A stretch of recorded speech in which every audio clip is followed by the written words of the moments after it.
Chers élèves, bonjour. Je vous retrouve avec une autre vidéo maintenant, qui porte sur une activité de langue.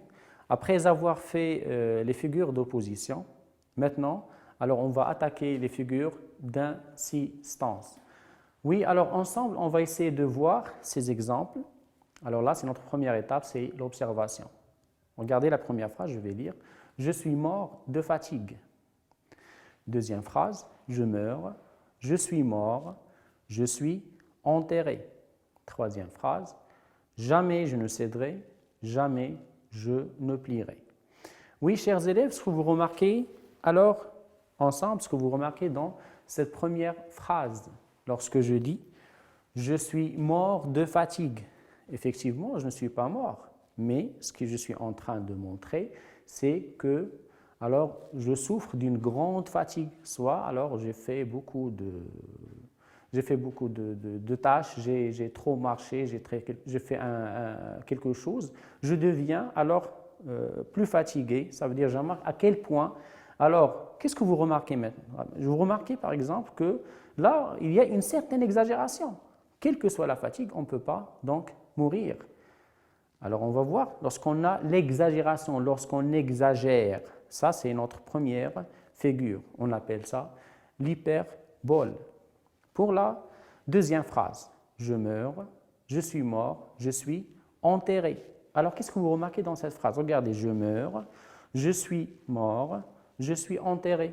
Qu'est-ce qu'on sent? On sent qu'il y a une progression. On sent qu'il y a une certaine progression. Alors, je meurs, là, je suis mort, je suis enterré. Je passe d'une étape à une autre. Je sens qu'il y a une certaine progression. Alors, si je dis je meurs, je suis enterré. Là, on a affaire à ce qu'on appelle la gradation. La gradation. Pour la troisième phrase, jamais je ne céderai, jamais je ne plierai. Qu'est-ce que vous remarquez dans cette phrase? Déjà, c'est souligné. Vous avez jamais, on a déjà souligné, c'est ce mot qui se répète. Alors, à l'initial, c'est au début de cette phrase. Alors, on appelle ça l'anaphore. Alors, ce que vous remarquez, qu'on est en train, dans toutes ces phrases, on est en train d'insister. C'est pourquoi on a appelé les figures d'insistance. C'est qu'on on insiste soit sur un élément, soit sur une expression, soit sur un groupe de mots, si vous avez par exemple un texte ou un paragraphe. Alors, pour définir ce que ça veut dire les figures d'insistance servent à souligner l'idée portée par un mot ou un groupe de mots en la mettant en valeur. Par rapport à quoi? Par rapport au reste de l'énoncé. On va commencer d'abord par définir ce que c'est que l'hyperbole. L'hyperbole, c'est un procédé qui consiste à exagérer. Alors là, regardez, j'insiste sur ce terme exagérer. Alors, exagérer l'expression pour produire une forte impression. Regardez l'exemple que vous avez. Il a versé des torrents de larmes. Verser torrents, ça veut dire que c'est quelqu'un qui a pleuré. Mais est-ce qu'il va verser des torrents de larmes? Là, pour marquer la quantité de larmes qui sont versées par ce personnage. Là aussi, vous remarquez, il y a une certaine exagération. Dans la deuxième phrase, il avait une telle soif qu'il aurait bu toute l'eau du lac. Alors, est-ce qu'on peut boire toute l'eau du lac? Là aussi, on ressent qu'il y a une certaine exagération. Donc, dans les deux phrases, nous avons une hyperbole. On va passer maintenant à notre deuxième figure, sinon, c'est la gradation.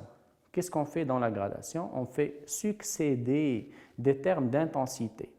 Alors là, on va voir que vous avez, dans la gradation, vous avez soit la gradation croissante, soit la gradation décroissante. Alors, comme dans l'exemple que nous avions tout à l'heure, je reviens à notre corpus de ces phrases. Regardez par exemple si je dis « je meurs »,« je suis mort » et « je suis enterré ». Là, nous avons, si je dis par exemple « croissante », ça veut dire c'est montante, sont de l'intensité qui monte ou bien qui descend. Alors là, regardez, vous avez, c'est une gradation qui est montante, qui est croissante. On revient vers notre figure, la gradation. Regardez l'exemple que nous avons. Quand on dit des dizaines, des centaines, des milliers. Alors là aussi, nous avons une gradation. Mais à votre avis, est-ce que cette gradation est croissante ou bien décroissante? On commence par quoi, par exemple? Regardez. On commence par les dizaines, puis après, on va passer aux centaines, puis après, on va passer aux milliers. Alors, on sent qu'il y a vraiment une gradation qui est croissante, ça veut dire qui monte. Enfin, c'est l'anaphore. L'anaphore, c'est quoi? Regardez la définition. C'est une reprise d'un mot ou d'un groupe de mots. Mais, regardez, au début de vers ou de phrases successives. Alors, regardez, par exemple, c'est cette façon de reprise parce que là, on peut confondre avec la répétition. Sauf que la différence, c'est vous avez les mots sont à l'initiale, sont au début des phrases. Par exemple, l'exemple que vous avez, jamais, déjà j'ai souligné, jamais je ne céderai, jamais je ne plierai. Ou bien, dans le deuxième exemple, pourquoi faut-il que je m'endorme? Pourquoi faut-il que la nuit me dévore? Alors, ce que vous remarquez, alors regardez, là vous avez une anaphore. La première sera avec la répétition du mot jamais, ou bien la répétition avec le mot pourquoi. Alors, je vais vous laisser donc faire un exercice. Après, on va essayer de faire la correction ensemble. La question est la suivante. Quelles figures de style sont utilisées dans les phrases suivantes? La première phrase, je vais lire. Il mange, il dévore, avale. Deuxième phrase, le feu a brûlé des arbustes, ça veut dire de petits arbres, des champs, puis la colline entière. Une autre phrase, je meurs de faim.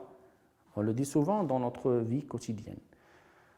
Il y a des ponts, il y a des fleurs, il y a des chevaux, il y a des moutons. Encore une autre phrase, je l'ai déjà dit 1000 fois. Cette phrase, on trouve aussi dans notre contexte quotidien. Dans un mois, dans un an, elle oubliera. Donc, j'ai lu ces phrases. Je vous laisserai donc faire dans quelques minutes. Alors, et on va essayer de faire la correction ensemble.